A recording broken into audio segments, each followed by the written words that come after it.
I'm Dr. Masha, Hyperbaric Living podcast host. I'd like to present to you an interview I recorded with late Dr. Kelly Ryder about concussion and post-concussion syndrome. Kelly and I met at International Hyperbaric Conference several years ago where we shared the stage, and we quickly became friends. It was impossible not to become friends with Kelly. He had such a big heart. He was an amazing person, a really great clinician, and a true healer. I'd like his legacy to continue, and I hope you enjoy this interview.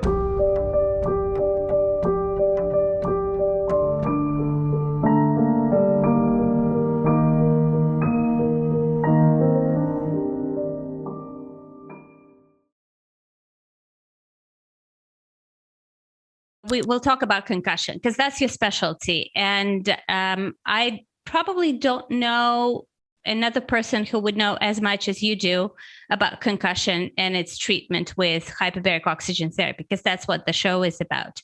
Could you tell us, how did you learn about hyperbarics? I was working in Dallas at the time, and I had my first player who took a concussion, and he called it a stinger right in his neck. But he's like, man, I had this pain that shot from my head down into my neck area, down my arm. And I go, oh man, that's like major whiplash. Like, let's find out what's going on. And I just started thinking of physiology, what we learned in school, right? So I knew that we needed to get blood and we needed to get oxygen to that tissue, because if not, he was going to develop like a palsy type situation where the arms are lacking blood flow and oxygen, the nerves are lacking blood flow and oxygen. And then when that happens, a palsy develops, and basically you develop a dead arm or the inability to move the shoulder or neck.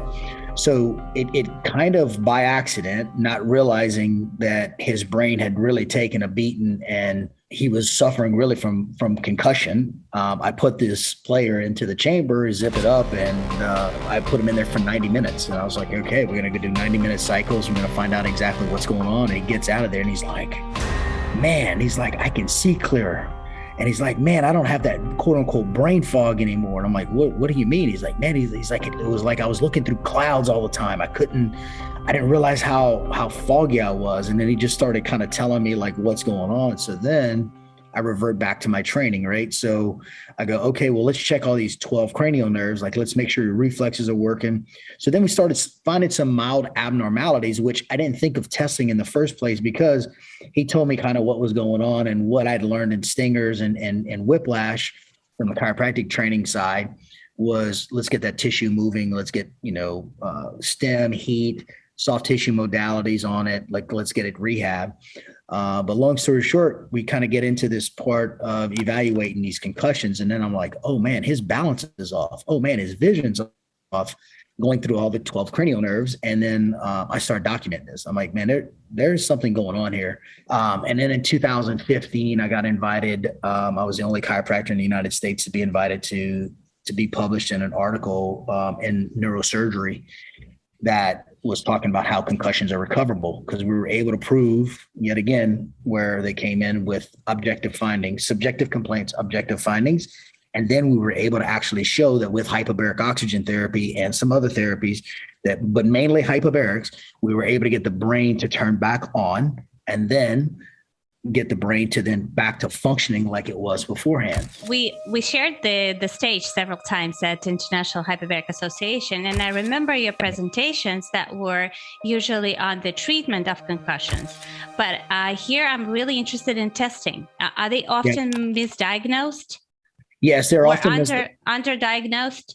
Yeah, so they're often misdiagnosed and underdiagnosed, right? So what ends up happening is the American Academy of Neurology, which in the United States is the gold standard for management and care, they have a set of guidelines. But the crazy part is the physicians are too lazy, or they just get caught in their own little practice and they do what they do, and they don't fully test all aspects. So what I get a glimpse of is the therapist might test the vision over here, and then another therapist will test the balance over here, and then they'll go to a neurocognitive, but nobody's able to take that picture and put it all together, right? What happens is currently right now in the concussion world is that you find these bits and pieces of testings that are done, but nobody's able to put that all together to then develop a plan for that patient that's individual designed, because not every concussion is going to be the same.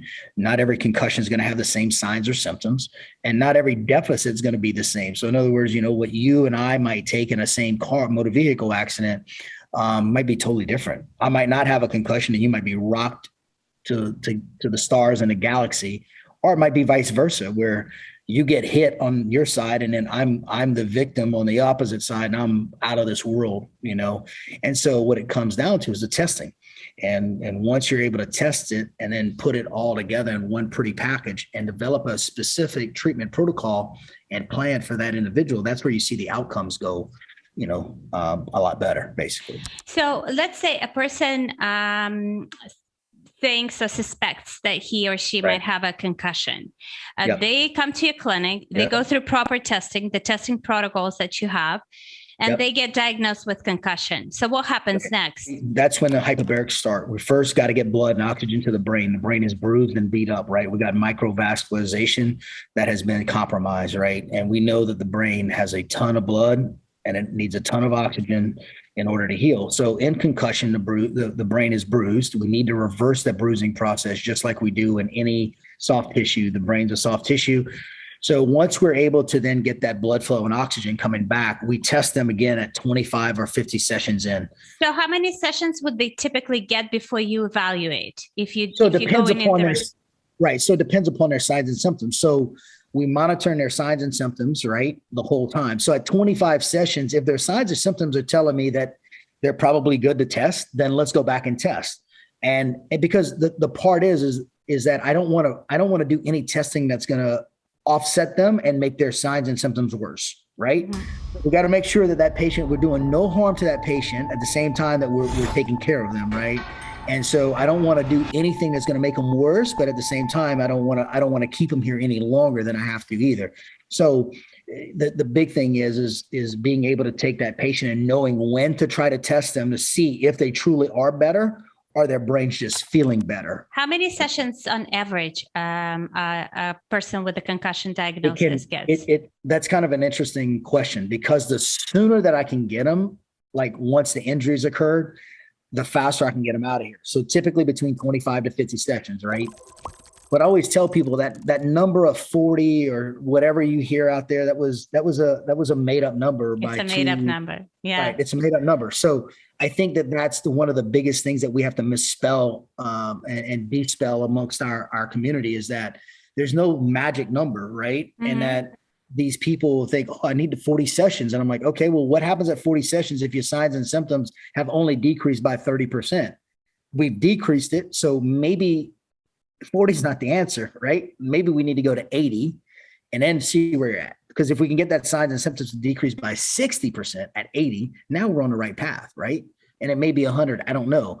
But at the end of the day, it's like, I'm so sick of that 40 number. Like I want to choke it, right? And because it's like, these people hear this misinformation and I'm like, guys, I wish I had the magic number. I wish I was Nostradamus and I could predict like what day you're just going to magically get better because 40 sessions have been done.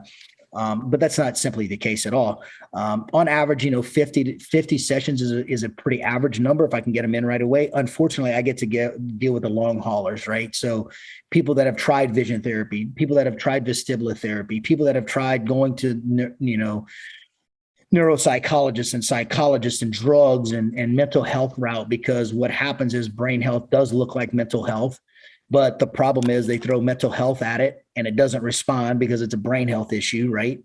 And so I think that's the biggest part, is just knowing when to put that patient in the right scenario for them to win all the time, so that way they can get better. Do you do 60-minute sessions or 90-minute? I do 90-minute sessions unless the patient requests 60 minutes, but then I make them sign off on something explaining to them that they're not really, they're getting therapy, but they're not really getting a full quote unquote treatment. With supplemental oxygen, right? Yeah, supplemental oxygen. Yes, that's correct. And how many times a week normally do they get into the chamber? 4 days a week. And in some cases, on chronic cases, I try to do double sessions 4 hours apart. 4 hours apart. Yeah. So I try. So when they get out, say they start at 7:00 in the morning, they get out at 8:30, I will put them back in at 1. and then we'll do another session, just so we can get these individuals back to their jobs. Like right now, currently, I'm working on an FBI agent who suffered some head traumas, and we had to get her back to her job immediately. And so we did 50 sessions. We did the pre and post testing. At 50 sessions, her brain is completely back to normal. We got some stuff that we got to work on the balance side. I mean, like on like her walking and stuff like that. But that's, for the most part, now we're going to single sessions. So she might be here another 25 sessions and then her brain's going to be completely resolved.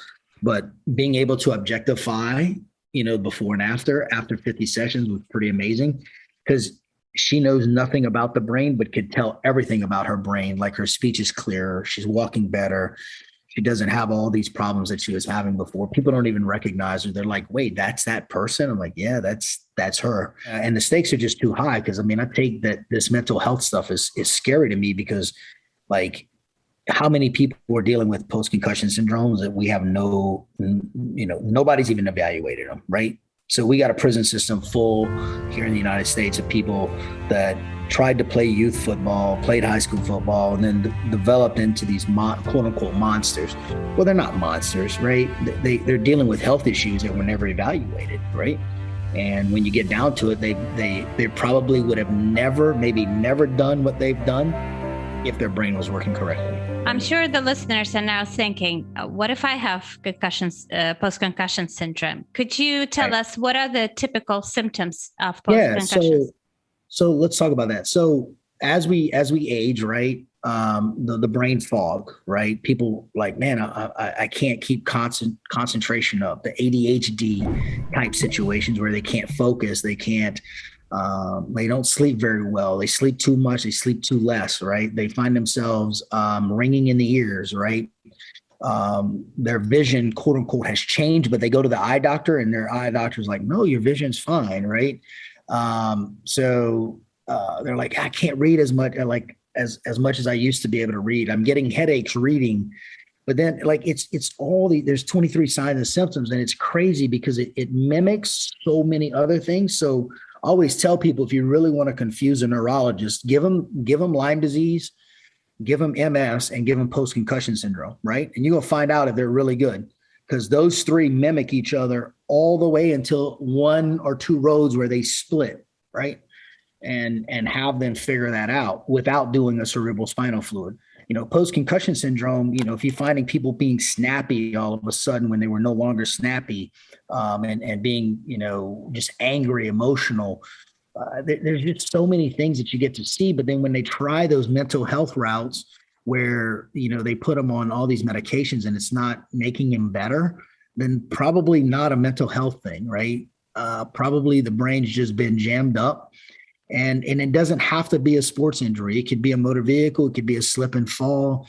It could be from sound waves. It could be from blast injuries. It could be from anything that will really rock the brain. People think they have to be knocked out. You don't have to be knocked out. Some of the worst concussions I've seen never were knocked out, never hit the ground, never hit their head. I like to describe brains as like hard drives on a computer, right? And the more concussions that you have is like a fragmented hard drive, right? And your brain can still work. In other words, your computer can still work. It just doesn't work as efficient as is effective, right? So my job is to go in there and clean that hard drive up, get the hard drive back up and running again, get your genetics, find out how I can affect your gut, get your food sensitivities, let me find out like how I can turn that endocrine system back on from the gut health to the brain health, and get your body rolling in the right direction that it really needs to go. And if I can do that, I can reverse them. I've seen 15, 20 years post-concussion syndrome, people getting blown up out the military, spent 20 plus years in the military. I've seen those cases. I've seen the NFL cases. I've seen motor vehicle accidents, whatever it may be. They reverse. We get them in a better state of health, and get them down the road to where they really need to be at. So. If you were to give one piece of advice to people who might be having or who know for a fact that they've had concussion, what that health advice would be? Try to find a healthcare provider that you feel comfortable with. and really get it looked at. And remember that hyperbaric oxygen therapy is probably one of the best non-invasive, treatments that you can actually do for brain trauma. You're trying to get more blood and oxygen to areas that typically, are damaged. And the only way you can do that is you got to cheat. You got to get into hyperbarics. And hyperbarics is the most effective therapy for reversing and repairing, the brain to a more normal state. I had a girl who was 40 years old, was a equestrian rider, right? Jumper, national champion. And she had fallen off some horses and just taken some hits and blows. And she got off 23 medications, right? By using hyperbarics. And we got her brain up to like 95% function. It was at 4% function. Like she was basically existing, right? She wasn't living. She was having all these issues and not what it looks like and mimics, right? All these other things. And then they were put her on the drugs and she was still struggling, poor thing, at 40 years old. And then now she's like a thriving 41-year-old, right? And it took us a little over a year to get her back, but we're back. We did over 200 hyperbarics, right? Mm-hmm. But she's off 23 medications. She's back to normal living. She's healthy. She's got a fiance, things are back to normal. Yeah. Do you find that hyperbarics works preventatively? The number one thing that causes disease is inflammation, right? That's the start of all disease process. And the hyperbarics, as a preventative measure, right? We know what it happens. It reduces inflammation. It gets more red blood cells to carry more oxygen. Like it oxygenates this tissue, reduces inflammation, does all these things, these great things inside our system without getting too fancy about the steps that it happens in. But at the end of the day, we're trying to fight inflammation as we grow older, right? And we're trying to fight hormonal imbalances as we grow older.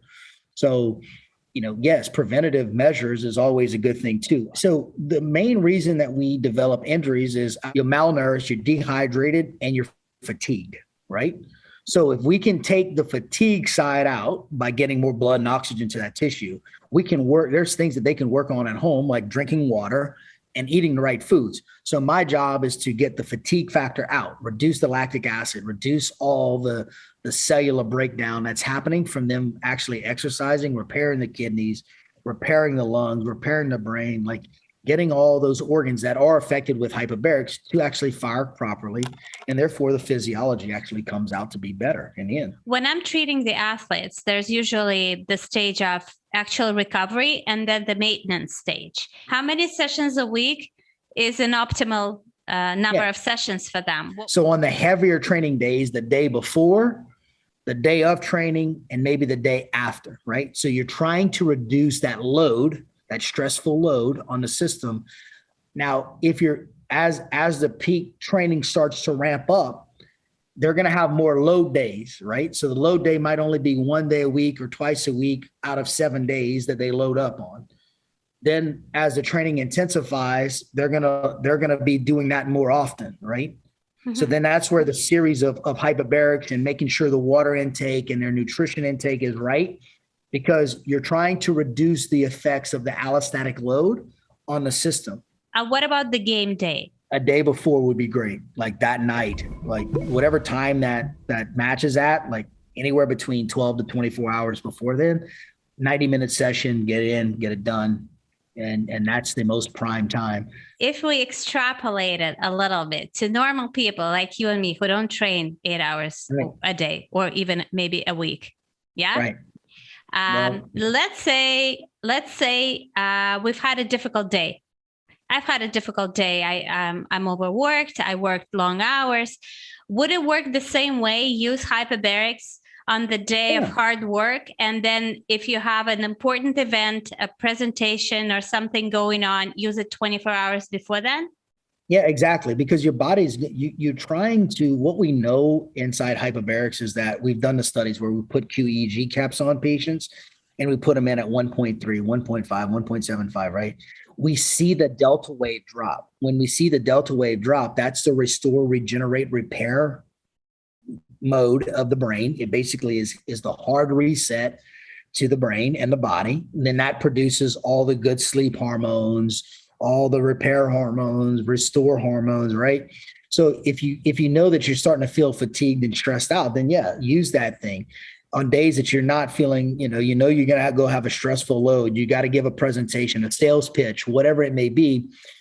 Use that the day before, get that brain working right. It detoxes the brain. It gets all the bad stuff out. All the bad hormones are gone, right? We're reducing those things. So it can work in the athlete and the corporate athlete, as I like to call them, right? They're no different. They're just different variables, right? And how they do things. So, just as well as I do as being a physician, there's days that are busier and more chaotic in the office. And then there's days that are less, right? So take care of yourself, as they say, put your mask on first, right? Well, you mentioned scientific studies. Yeah. And I know that you are yourself working on protocols, documenting everything, trying to figure out dosages. Can you tell us a little more about that? Yeah. So we've been able to take, I'm going to go into it, but not too deep because I'm going to protect some things of mine. But at the end of the day, this is what it boils down to. We've been able to take QEEG, which is the physiological activity of the brain. How is the brain firing? I'm gonna put it in simple terms to you. When you bring your car and your car's check engine light comes on, you don't know what that means, right? And so when people have a concussion, they don't know what that means. They just have a concussion.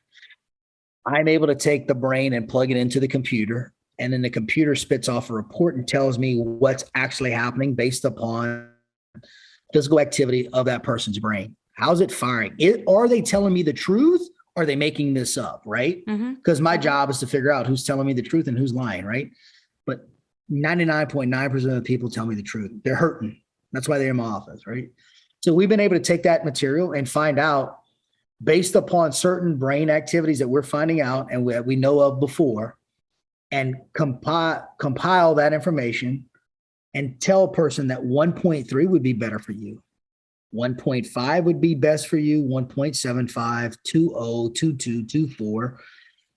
Because hyperbarics, and this is going to sound a little wackapoo what I'm about to say, but it's all scientifically backed up. Can you go heavier on ATA? You can, but more is not more. So increase the pressure, you mean? Go heavy on ATA.